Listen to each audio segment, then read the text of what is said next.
RMJ Movie Reviews back again. And this time I am charged, baby. I shot him 6 times with my movie review or thoughts on Halloween Kills. Well, Halloween Kills. Halloween 1978 is my favorite scary movie of all time.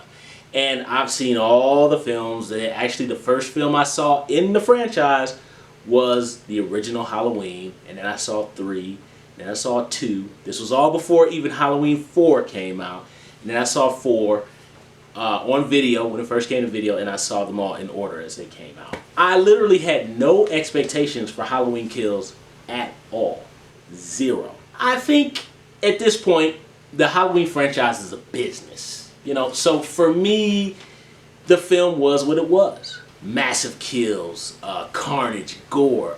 Some YouTubers and other Halloween fans have referred to this as the Friday the 13th or Jason kind of version of the character of Michael Myers. I didn't think the violence was too far beyond the realm of something that was just where you couldn't take it, you know, to a casual audience. As elements that I did like in the film, I love the opening credit sequence. The opening credit sequence I thought really harkened back to the original feel of the first film and the second film. I like the fact that it had multiple pumpkins in the intro sequence, and I thought Carpenter's score along with his sons, and there's another gentleman, I'm sorry y'all, I can't remember his name right off rip. I thought it was very well done, and it evoked that feeling in me as an old-time fan. And I thought the movie moved at a pretty good pace. I enjoyed Michael murdering the guy in the kitchen, and where he basically took the entire knife drawer and put it into his bag and just kept going. It was great. It was fantastic. I love that scene. And I felt the stalking here kind of got a little bit back to Michael kind of playing with his prey before he killed them. I like those elements. The score wasn't as good as Halloween 2018 score, which I thought that was the best part of that film. But I still think that it did evoke Carpenter-esque elements. There was moments in the film where I could kind of hear, you know, a little bit of They Live, a little bit of Big Trouble, a little bit of The Thing, kind of sprinkled throughout there, and I appreciated that. I didn't particularly like the doctor and the doctor and nurse couple. It wasn't that I didn't think their performances were fine, and I didn't think that they were fine acted. I didn't particularly like the fact that I felt like the man in that relationship was kind of emasculated. That was my opinion on it. I'm not saying whether it's true or whether it's not, but that was just kind of my opinion on watching. I just didn't like the way his character was kind of, and I felt kind of played as weak. The middle section with the mental patient on the loose, I didn't mind that they had a mental patient on the loose. That kind of reminded me of kind of inklings of Prom Night, another Jamie Lee Curtis movie from 1980. And I love Prom Night. I don't care what people say about it being slow. I love that film. Again, I did not care about this film when it came out. I don't care about the Halloween franchise anymore. I love the character of Michael Myers, and Halloween 1978 is my favorite scary movie of all time, but I just didn't care. So it didn't really bother me. I know a lot of people said it felt like it throwed the pace off. Did that need to be in a movie? No. The Dr. Loomis flashbacks. I love all that stuff. I thought that stuff was great. I love the Dr. Loomis flashbacks. The gentleman who played Dr. Loomis, I thought, in my personal opinion, as a viewer who's been watching these films since the 80s when I was a little kid, I thought he looked scarily like Donald Pleasence, and I thought he played that role very well. I thought the whole flashback section I really liked. The only thing I didn't really like about the film, of course, I loved all the little minor details that everybody across the internet has talked about. The windpipe, the dog, all that. That was great. I felt that Michael was lit too brightly, in my opinion, just as a viewer and a fan.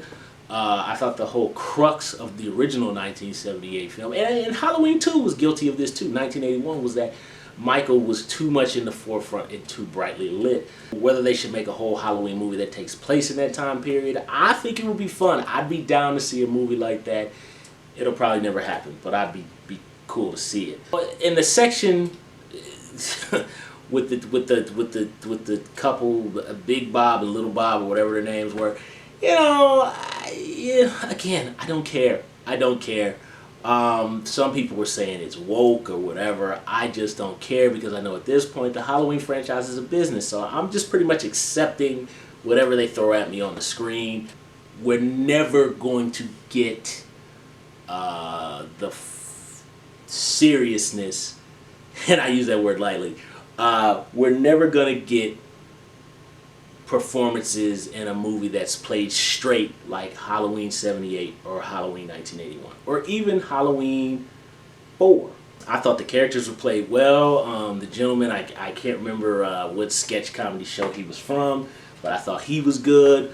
It was fun. The internet reaction to this film, of people not liking the film and accusing it of being woke and this or that. The way I feel about it is, this is a Halloween film. It's a Halloween film. This is not Mississippi Burning. It's not American History X. It's not Rosewood. It's not Schindler's List. Relax, people. Relax. I just kind of wish we could go back to the days where we just enjoyed films. Just enjoyed the entertainment of films and the escapism and just going on this crazy journey that the filmmakers are sending us on. I've never heard slasher films being paid attention to so much. I mean, my God, I remember when I was a kid and I would go to the video store and rent these films. I mean, I remember my mother used to completely frown upon them. And, I talk about them in elementary school and people would just be like, oh my God, why are you talking about that film? As if they were the